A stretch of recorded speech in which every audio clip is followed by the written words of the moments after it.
اعوذ باللہ من الشیطان الرجیم بسم اللہ الرحمن الرحیم ان اللہ وملائکتہ یصلون علی النبی یا ایھا الذین آمنوا صلوا علیہ وسلموا تسلیما اللہم صل علی سیدنا مولانا محمد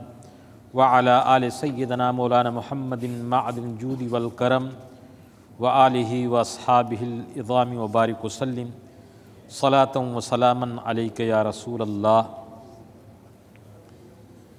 انما الصدقات للفقراء والمساکین والعاملین علیہا والمؤلفۃ قلوبہم وفی الرقاب والغارمین وفی سبیل اللہ وابن السبیل فریضۃ من اللہ واللہ علیم حکیم۔ صدق اللہ العظیم۔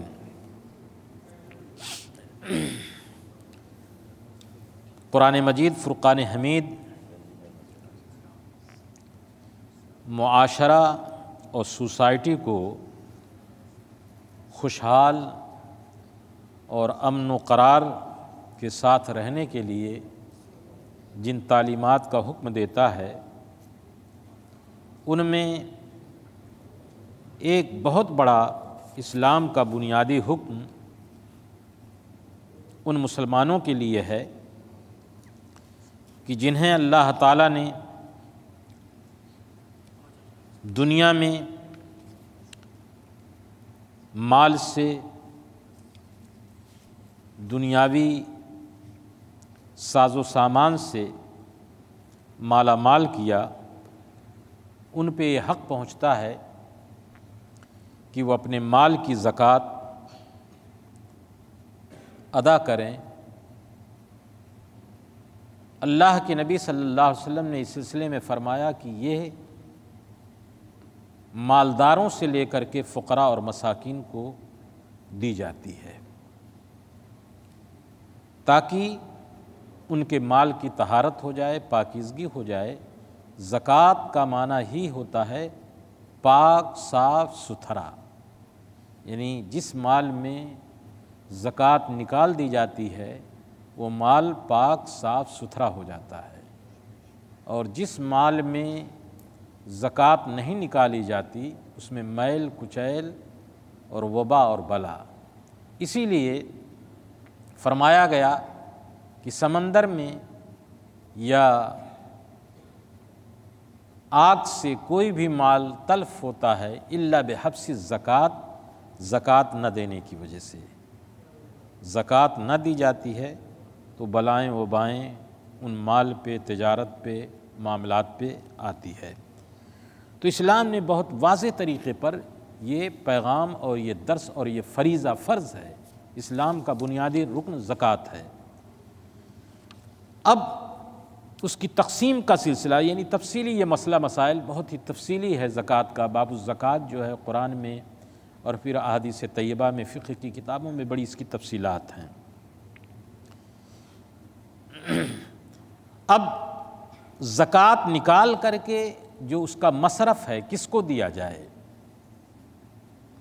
تو مسلمانوں کو بتا دیا گیا کہ چونکہ زکوٰۃ اس کے مصرف میں آپ ادا کریں گے جو اس کا مستحق ہے، تبھی جا کر کے زکوٰۃ ادا ہوگی۔ اگر غیر مصرف میں زکوٰۃ دی گئی تو ظاہر سی بات ہے کہ زکوٰۃ ادا نہیں ہوگی۔ بے شک صدقات تو صرف فقراء جن کے پاس کھانے کے لیے نہ ہو، اور مسکینوں کا، ایسے محتاجوں کا جو سوال نہ کرتے ہوں۔ ایک تو ہے فقیر، غریب، اور ایک ہے مسکین، کہ فقیر کے پاس تو ہے کھانے پینے کا کچھ ہے لیکن مسکین تو بالکل اس کے پاس کچھ نہیں۔ دونوں میں فرق ہے۔ تو فقیر، غریب کو بھی زکوٰۃ دی جا سکتی ہے اور مسکین کو بھی۔ والعاملین علیہا، اور حکومت اسلامیہ کی طرف سے جو زکوٰۃ وصولنے پر مختلف شہروں میں، مختلف ملکوں میں عامل ہوتے تھے، زکوٰۃ وصولتے تھے، تو ظاہر سی بات ہے کہ وہ اپنا وقت دیتے ہیں، غریب ہیں، تو زکوٰۃ سے ان کو بھی دیا جا سکتا ہے کیونکہ وہ محنت کرتے ہیں۔ اور حضور کے زمانے میں یہ تھا کہ والمؤلفۃ قلوبہم، وہ مسلمانوں سے قریب ہیں، دل لگا ہوا ہے، لیکن اپنے رشتہ دار کافروں سے بھی، لیکن دل ان کا لگا ہوا ہے، تو ایسے لوگوں کو تاکہ پورے طور پر بے نیاز ہو کر کے، اور جو کسی کے بوجھ تلے دبے ہوئے ہیں، دل تو چاہتا ہے کہ ان کا اسلام کی طرف آنے کا، لیکن کسی ظاہری پریشر کی وجہ سے وہ بالکل بوجھ تلے دبے ہوئے ہیں،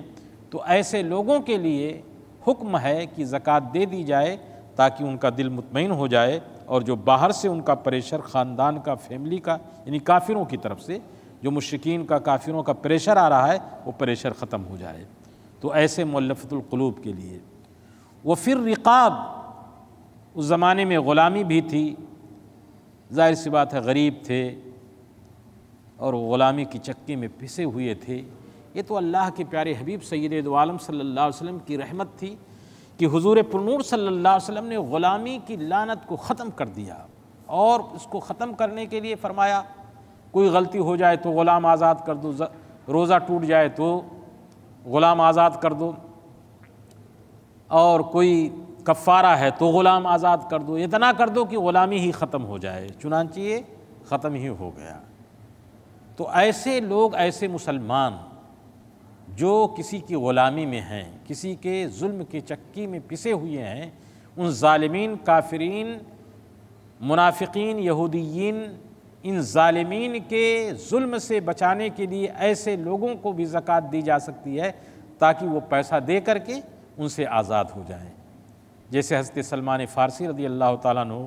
کو خود حضور صلی اللہ علیہ وسلم نے سونا دیا، اور پھر کھجور کے باغات کے سلسلے میں اللہ کے پیارے حبیب صلی اللہ علیہ وسلم نے درخت لگائے صحابہ کرام کے ساتھ۔ حضرت بلال ہیں، اور حضرت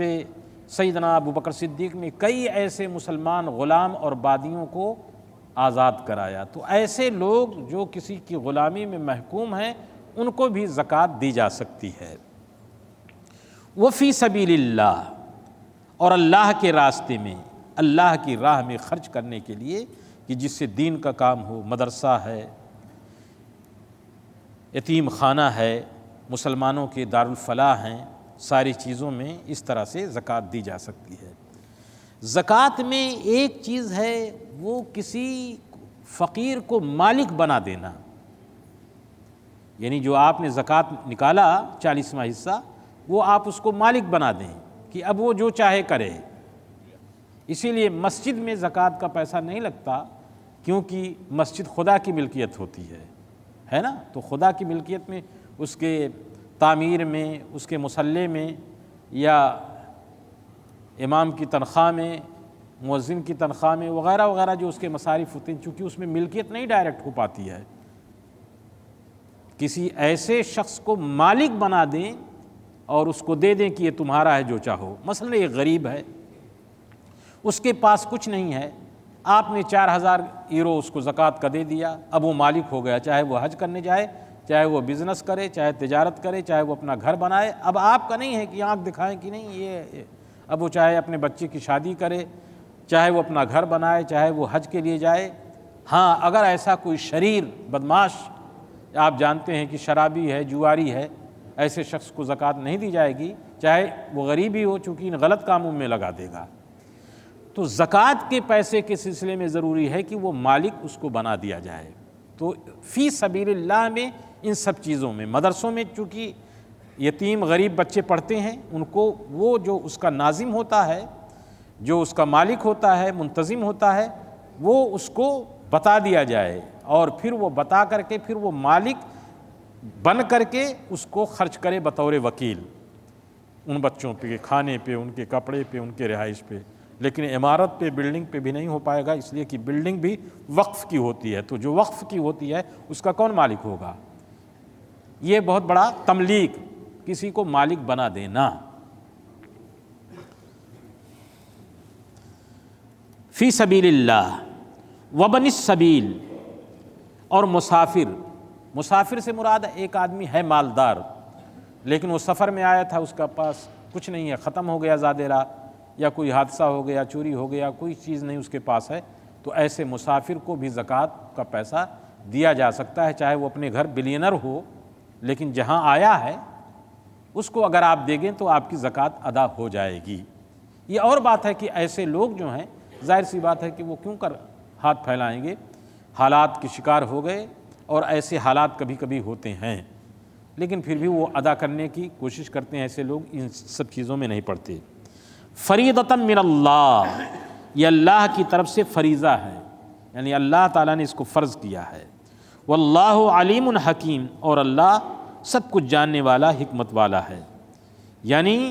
اللہ اور اس کے رسول ہی کے حکم اور حالات کی مناسبت سے صدقات کا صرف کرنا ہے کہ کن کن۔ انما الصدقات للفقراء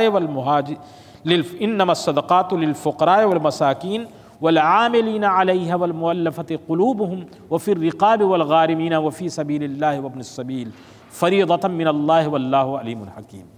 یہ مصارف بیان کیے گئے ہیں۔ اب آج تک جو بھی مسائل متفرع ہوتے ہیں انہی پہ ہوتے ہیں۔ رب اغفر وارحم وانت خیر الراحمین برحمتک یا ارحم الراحمین، لا الہ الا اللہ محمد رسول اللہ۔